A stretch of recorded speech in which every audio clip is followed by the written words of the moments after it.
Oh, sahabat Yo Ngobrol, kita ketemu lagi di acara Talkpods kita, podcast kita, ngobrol bareng RG yang selalu menginspirasi, ngobrol santai yang selalu menginspirasi. Kali ini kita dalam suasana Ramadan, dalam suasana berpuasa, jadi kita nggak ada minuman dan makanan, ya Mbak ya. Santai, kita akan membahas satu persatu apa aja sih dari tamu-tamu kita nanti yang dia geluti dalam kesehariannya atau pekerjaannya, aktivitasnya. Kita panggilkan aja nih. Kang Ujang. Kang Ujang. Selamat datang Kang Ujang. Mangga, mangga, mangga.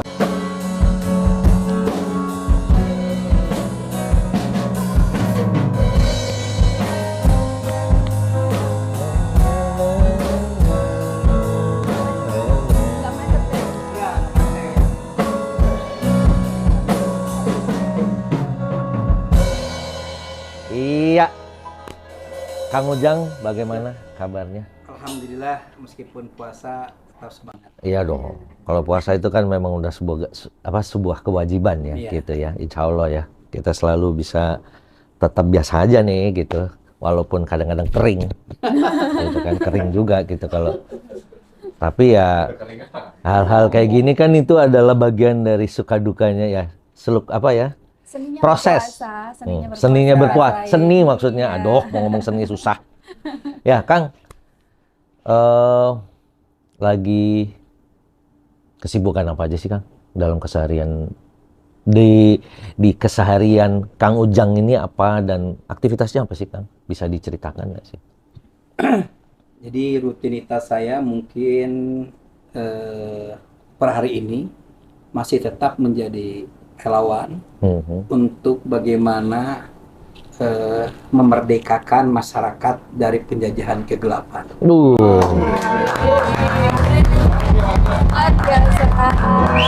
Hampir-hampir kayak Kartini ya, Bo. Kartiko, Eko. Kartiko. Iya, jadi pejuang untuk menerangi dari kegelapan ya. Tuh. Itu relawannya. Lalu Tuh.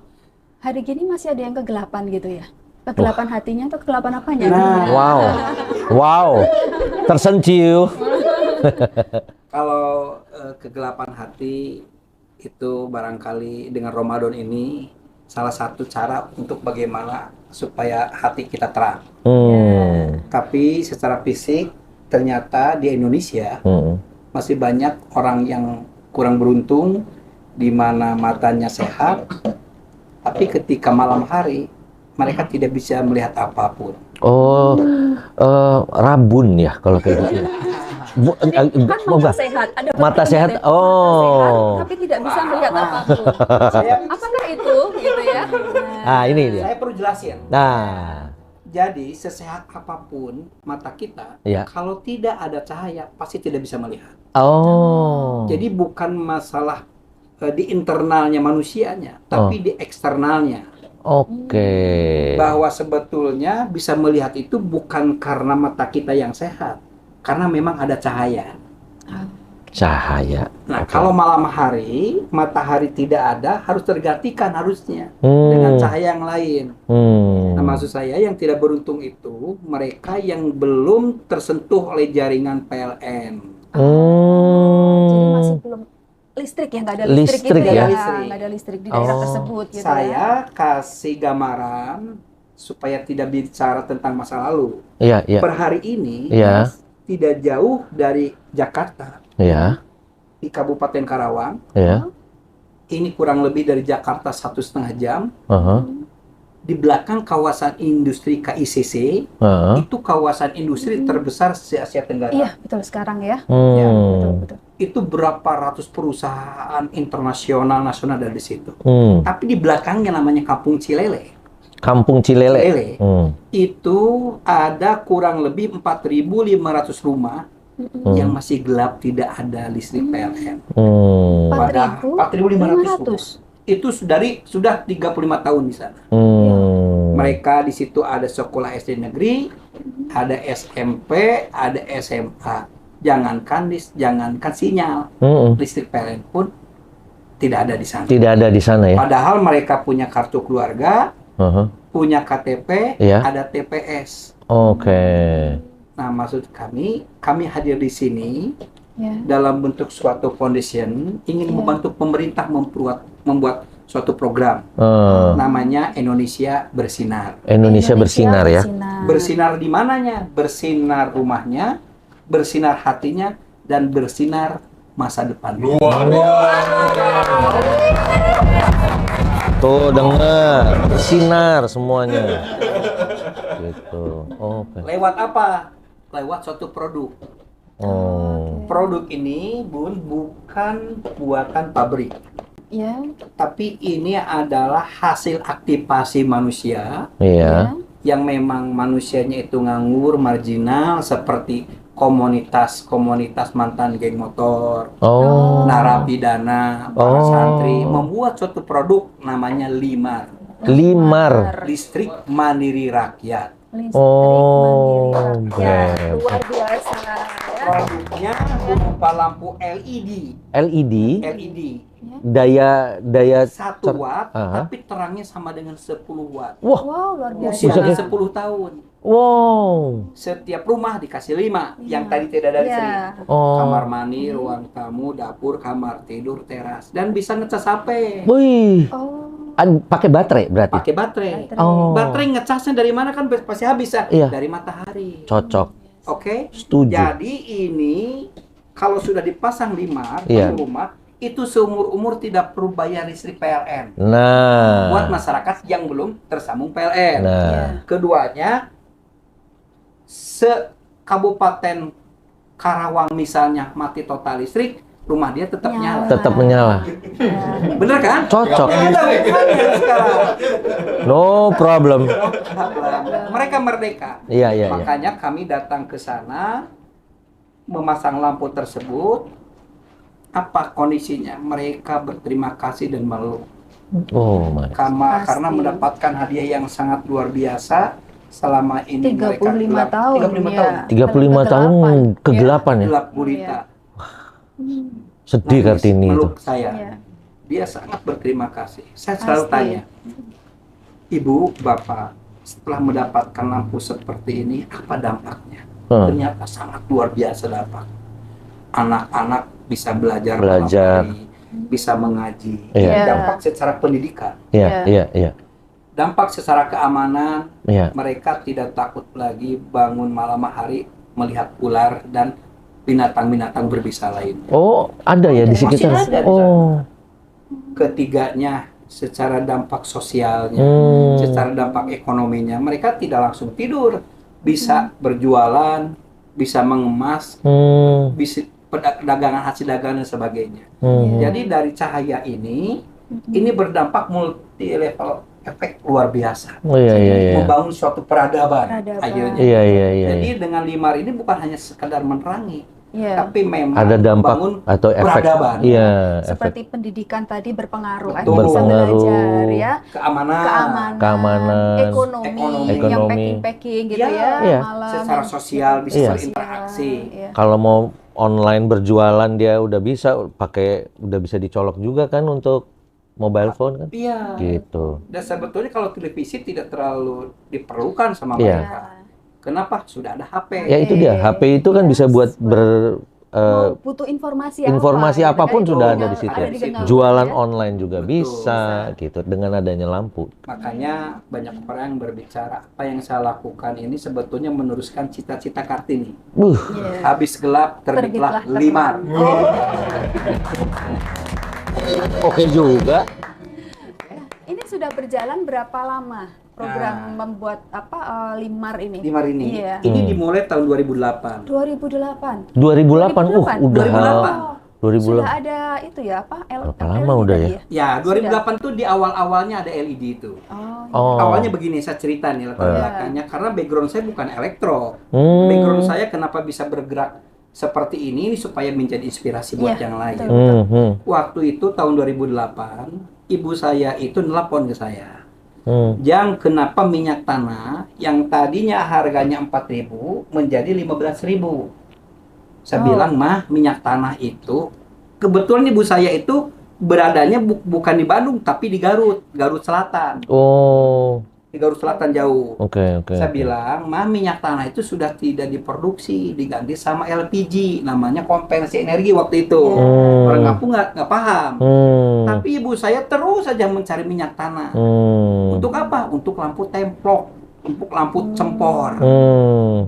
Nah, terus berjuang. Kenapa? Karena ada keponakan saya minggu depan itu mau ujian nasional. Dia stres anak saya ketika dijelaskan sama gurunya bahwa dengan ujian nasional itu nilainya disamakan dengan orang kota, tapi Yang kesempatan belajar fasilitasnya, tidak ya. sama dong. Ini seperti Persib melawan Barcelona ini. Itu dia, yang ada itu gila.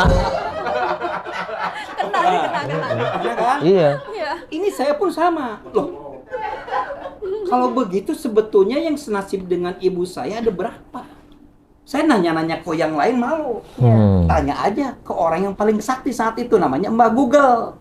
Oh iya, oh, itu memang cukup sakti itu. sekarang masih sakti. Sampai sekarang itu. Sekarang masih sakti. Dibuka laptop sama saya, Mbak, yang tidak ada listrik di Indonesia ada berapa tahun 2008 nih? Oh. 30 juta kakak.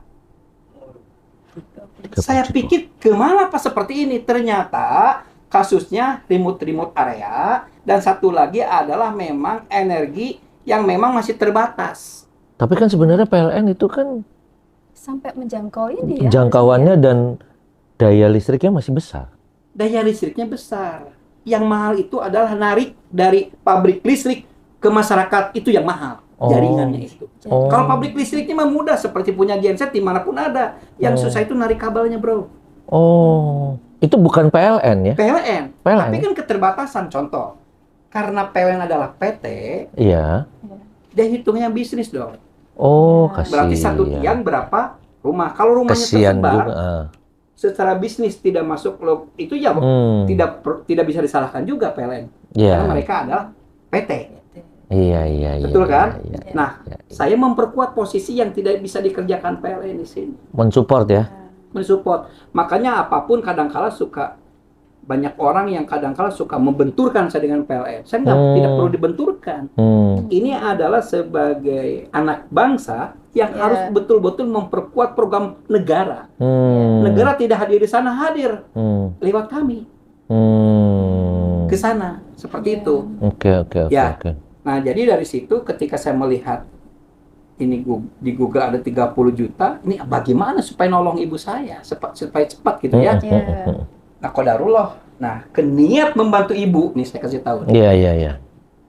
Ini akhirnya saya mempunyai satu kesimpulan. Kalaupun hari ini siapapun yang memang susah, punya keresahan, punya masalah di dunia, ini ada yang harus diperbaiki, salah satunya adalah hubungan kita dengan ibu.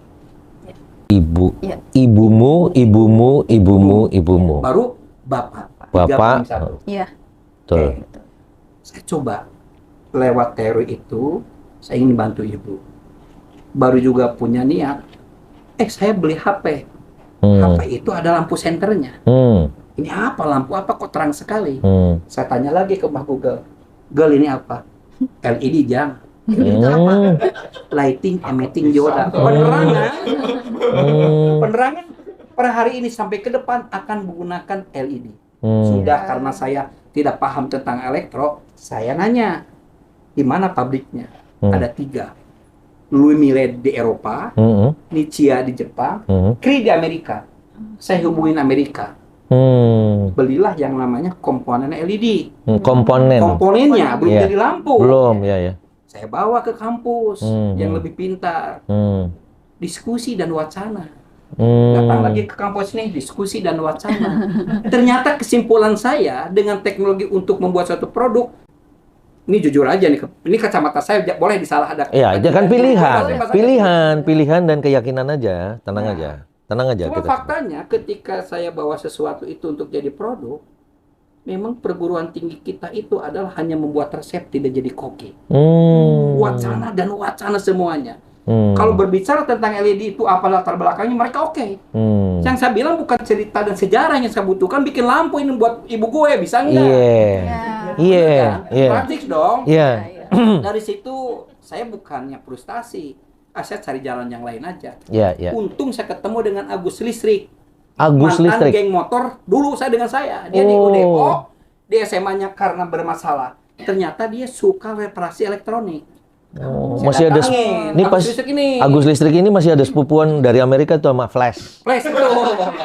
Strom kejut-kejut jadi. Jadi muncul Nah, Iya. Oh. saya bilang, Gus, saya mau bikin seperti ini. Ilmu di geng motornya masih nempel di dia, yaitu nyali.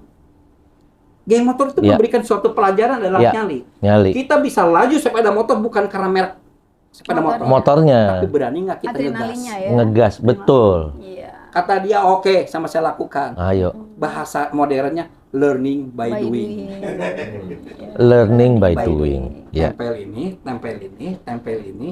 Masya Allah, dalam waktu 6 bulan jadilah lampu 5 itu.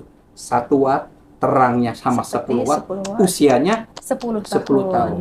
Berarti Masya Allah. Oke, saya jadi penasaran. Kalau tadi kan Kang Ujang kan bukan backgroundnya itu dari elektro Iya. gitu ya.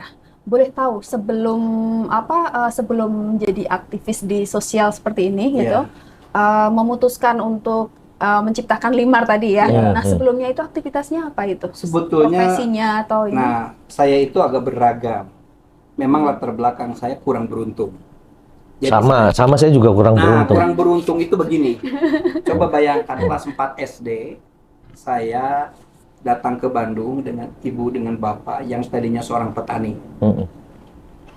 Dia tidak bisa bertani lagi karena lahan garapannya dijual oleh ahli waris. Oh, Dijuallah segala dia yang punya untuk berhijrah ke Bandung dan tidak punya saudara.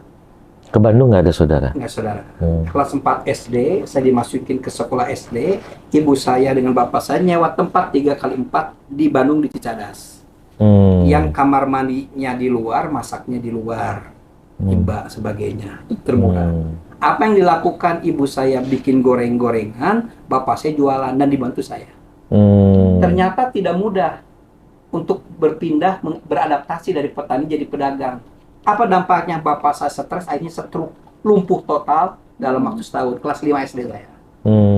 Nah di sini saya melihat bagaimana ketelatenan seorang ibu mengurus seorang ayah, bapak, laki-laki yang tidak berdaya. Dia urus luar biasa dan menurut saya itu adalah figur dan keteladanan yang harus saya akui itu. Itu adalah dosen kehidupan, itu adalah ibu saya. Ibu ya. Akhirnya ibu saya bilang, Ujang, kamu sekarang yang harus menggantikan posisi bapak mencari beras. Target kita cuma satu, kamu kelas 5 SD. Bawa beras 1 liter supaya kita bisa makan sehari. Itulah kerjaan saya, jualan bala-bala atau gorengan itu. Ya. Keduanya jualan kantong kresek. Kalau masih belum, saya waktu di situ itu ada misbar, film, bioskop. Saya jalan karcis, halo karcis di situ. Kelas 5 SD. Dan saya akhirnya menjadi anak jalanan, nggak pulang. Ke rumah bawa beras, pergi lagi ke rumah, pergi lagi. Makanya anak-anak kita yang sekarang punya fasilitas harusnya lebih luar biasa. Harus lebih iya. kreatif dan Kreatif harus dong, lebih. ya. Dari situ SD, SMP masih seperti itu. SMA saya sudah mulai kerjaan, sudah tidak menjadi jualan seperti itu lagi. Tapi bekerja di bandar ayam. Bandar ayam, Nyembelih, nyembeli. Iya. nyambutin bulu ayam. Cuma Oh. kerjanya nggak normal karena pasarnya pasar malam itu. Oh, waktunya malam. Saya Oh. masuk jam 10 malam, selesai pagi. Pagi. Subuh. Terus harus sekolah Harus lagi. sekolah. Oh. Di situ juga sekolahnya di SMA yang nggak jelas itu. Oh. Banyak orang nanyain, Kang Ujang bagaimana rapotnya? Saya sampai hari ini nggak pernah lihat rapot, kenapa? Nggak pernah bayaran. Oh. Ya, Iya, bayangan, yang luar bayangan. biasa di situ, ketika saya sudah lulus SMA mau bekerja di Matahari Department Store untuk menaikkan kasta, Mhm. saya diminta oleh bandar ayam itu, kamu ikut UMPTN aja katanya. Wah, saya bilang dari mana biayanya? Tapi demi menghargai, nah mulai ini di sini. Sesuatu yang mudah-mudahan ya ini jadi inspirasi buat saya ambil. Dan saya punya keyakinan, saya mau ketemu ibu dulu. Dan saya punya keyakinan pasti ibu itu tidak akan mengizinkan. Mengizinkan. Ternyata apa? Beda. Beda. Pas ketemu sama ibu. Ma, Pak Haji, saya suruh daftar. Daftar kemana? Kuliah. Senyum. Kirain mau ditolak.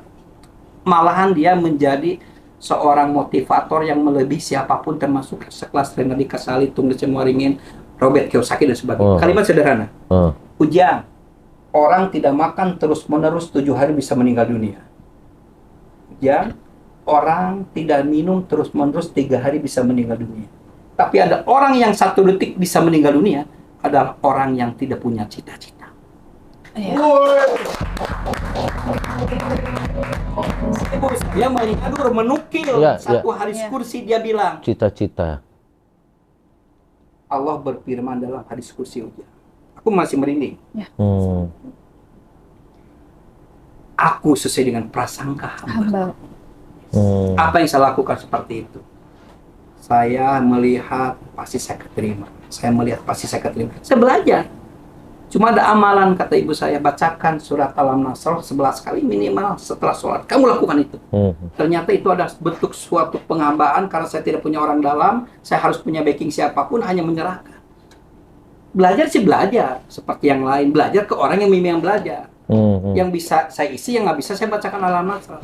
Sebulan kemudian, Masya Allah, ada suatu keajaiban. Ketika saya beres-beres di masjid, karena saya tidur di masjid, banyak koran bergelimpangan.